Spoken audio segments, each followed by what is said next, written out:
اعوذ باللہ من الشیطان الرجیم، پناہ مانگتا ہوں میں اللہ کی شیطان مردود سے۔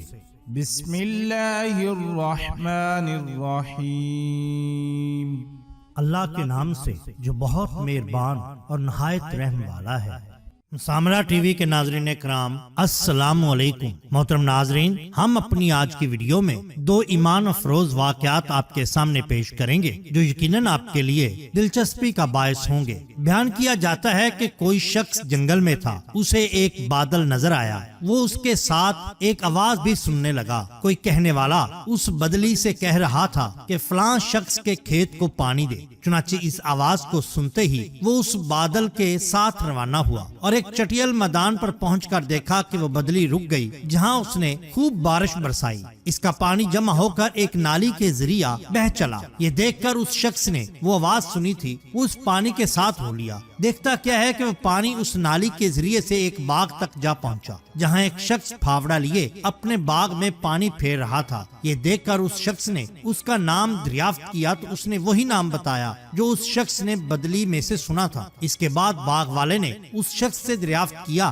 کہ آپ میرا نام کیوں معلوم کر رہے ہیں؟ اس وقت باغبان نے بتایا کہ آپ کے معلوم کرنے پر اب مجھے کہنا ہی پڑا کہ میرا عمل صرف اس قدر ہے کہ میں اس باغ کی کل پیداوار میں سے 1/3 خدا کے نام پر صدقہ کر دیتا ہوں اور 1/3 اپنے اہل و عیال کے مصارف کے لیے رکھ لیتا ہوں، باقی 1/3 پھر اسی باغ پر صرف کر دیتا ہوں۔ پھر اسی جگہ ایک مداری اسے نظر آیا جو اپنے 2 بندروں کے ساتھ تماشا دکھا رہا تھا۔ یہ بات سن کر مداری نے کہا کہ میں خود ایسا ہی کرتا ہوں کہ اپنی کمائی کے 4 حصے کرتا ہوں، 1 حصہ خدا کے نام پر صدقہ کر دیتا ہوں، جبکہ 3 حصے اپنے اہل و عیال کے مصارف کے لیے رکھتا ہوں، اور آج تک میں مفلس نہیں ہوا۔ ناظرین اکرام، ہمیں بھی جس قدر ہو سکے صدقہ کرنا چاہیے، چاہے وہ معمولی ہی کیوں نہ ہو، بلکہ اسلام میں تو یہاں تک کہا گیا ہے کہ اگر آپ صرف مسکراہٹ ہی پیش کرتے ہیں تو یہ بھی ایک صدقہ ہے۔ ناظرین اکرام، صدقہ کرنے والا کبھی مفلس نہیں ہوتا، چاہے وہ پھر ایک مداری ہو یا پھر ایک باغبان۔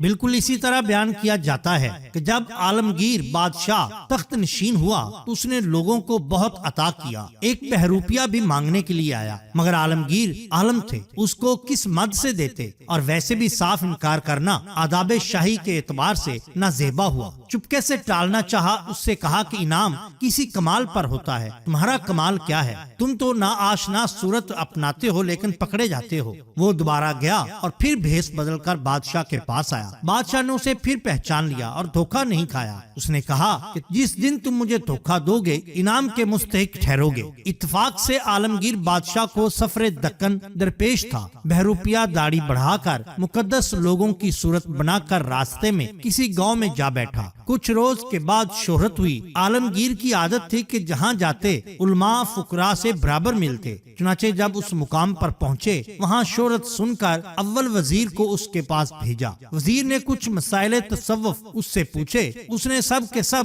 جواب معقول دیے۔ بات یہ تھی کہ اس وقت بہروپیے ہر فن کا قصد حاصل کر جاتے تھے۔ خیر، وزیر نے عالمگیر سے اس کی تعریف کی۔ عالمگیر بادشاہ خود ملنے کے لیے اس کے پاس آیا۔ آپس میں خوب گفتگو رہی اور خوب سمجھ گیا بادشاہ سلامت کہ یہ ایک کامل شخص ہے۔ چلتے وقت 1000 اشرفیاں بطور نذرانہ پیش کی۔ اس نے لات ماری اور کہا کہ تو اپنی طرح ہم کو بھی سنگے دنیا خیال کرتا ہے۔ اس سے اور بھی اعتقاد بڑھ گیا بادشاہ کا۔ واقعی استغنا بہت بڑی چیز ہے۔ عالمگیر لشکر میں واپس چلے آئے۔ پیچھے پیچھے بہروپیہ صاحب بھی جا پہنچے اور کہنے لگے، لائیے حضور انعام۔ بادشاہ نے کہا، ارے تو تھا، غرض انعام دیا مگر معمولی، اور کہنے لگا کہ اس وقت جو تم کو 1000 اشرفیاں پیش کی تھی اس کو تم نے کیوں نہیں لیا؟ وہ تو اس سے بہت زیادہ تھی جو تمہیں ابھی دے رہا ہوں، پھر تم نے مجھے واپس کیوں کی؟ اس نے کہا، حضور اگر میں لے لیتا تو نقل صحیح نہ ہوتی، کیونکہ وہ فقیری کا روپ تھا، اور فقیر کی یہ شان کے خلاف ہے کہ وہ لوگوں سے انعامات وصول کرے۔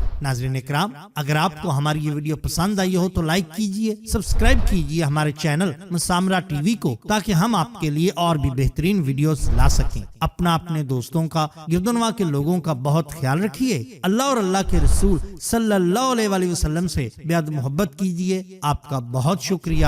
اللہ حافظ۔